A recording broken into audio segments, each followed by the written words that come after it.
नाजरीन, आज आपसे शेयर करता हूँ एक और कहानी जो कि एक अजीम साइंटिस्ट के हवाले से है। ये अजीम साइंटिस्ट जिसका नाम आप जानते होंगे, ये है अल्बर्ट आइंस्टाइन। अल्बर्ट आइंस्टाइन के बारे में चंद अहम और ज़रूरी बातों के हवाले से ये वीडियो बनाई गई है। और इसमें आपको पता है कि आइंस्टाइन बचपन में 6-8 साल तक बिल्कुल खामोश था और किसी किस्म की गुफ्तगू इस तरह में हिस्सा नहीं लेता था, बहुत खामोश गो था।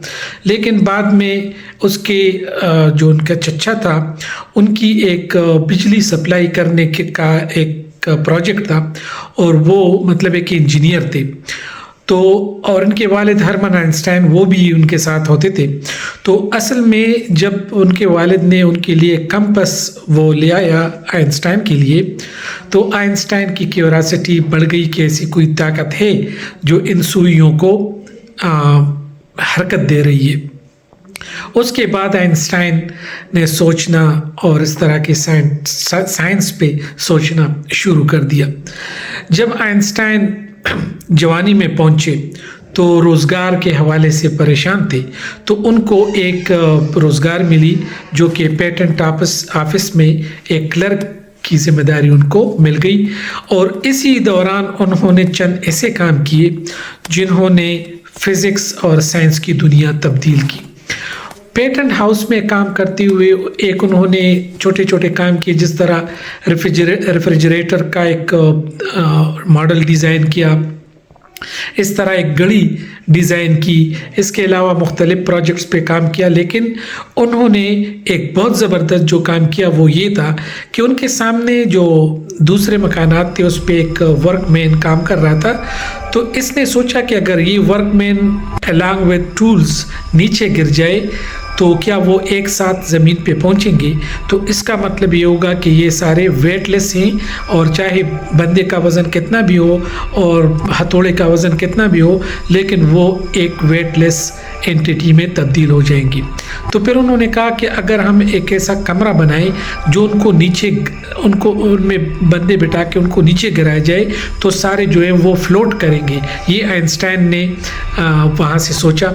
और हकीकत में जब आप इंटरनेशनल स्पेस स्टेशन को आप देखते हैं तो उसमें साइंटिस्ट जो है वो फ्लोट करते हैं। क्यों? इसलिए कि जो इंटरनेशनल स्पेस स्टेशन वो उसकी मिसाल है एक कमरे की जो हर पल ज़मीन पर गिरना चाहता है, लेकिन उनकी स्पीड जो है वो उनको ऑर्बिटिंग करने में पे मजबूर करता है। वो इसी वजह से चलती है लेकिन गिरती नहीं है, लेकिन गिरने का अमल बैक वक्त हो रहा है, तो इसी वजह से वो फ्लोट करते हैं। इसके अलावा उन्होंने ये भी देखा कि जो ये स्पेस और टाइम है ये दोनों एक जैसे हैं, यानी एक ही एंटिटी है। एक उन्होंने ये बात की कि जो पहले ये कहा जाता था, न्यूटन ने ये कहा कि जो ग्रेविटी है वो दरअसल एक ताकत है जिसको खींचती है। लेकिन इसने कहा कि ये ताकत और इस तरह की ताकत नहीं है जो खींचने के अमल में करता है, बल्कि ये एक किस्म की फैब्रिक है, एक कपड़ा है जिसमें जितनी वज़नी चीज़ हो वो नीचे गिरेगी और इर्द गिर्द चीज़ें जो हैं वो अपने मदार में घूमने पर मजबूर कर देंगे।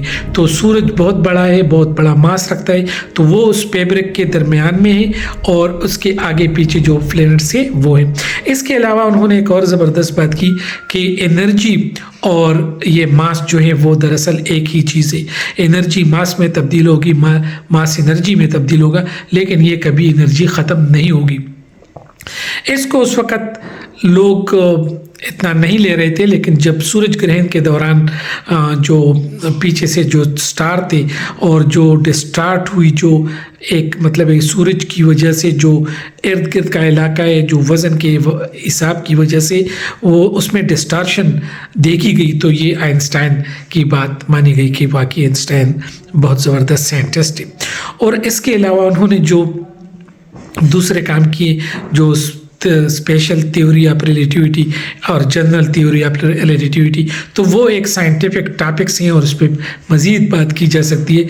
लेकिन आइंस्टाइन जो है वो एक ऐसा साइंटिस्ट है जो बहुत दूर तक वो देखता है और उनकी एक ज़बरदस्त पर्सनालिटी है, उनकी ज़बरदस्त कंट्रीब्यूशन है और इसी वजह से उसको the founder of modern physics कहा जाता है। Thank you very much. Thank you.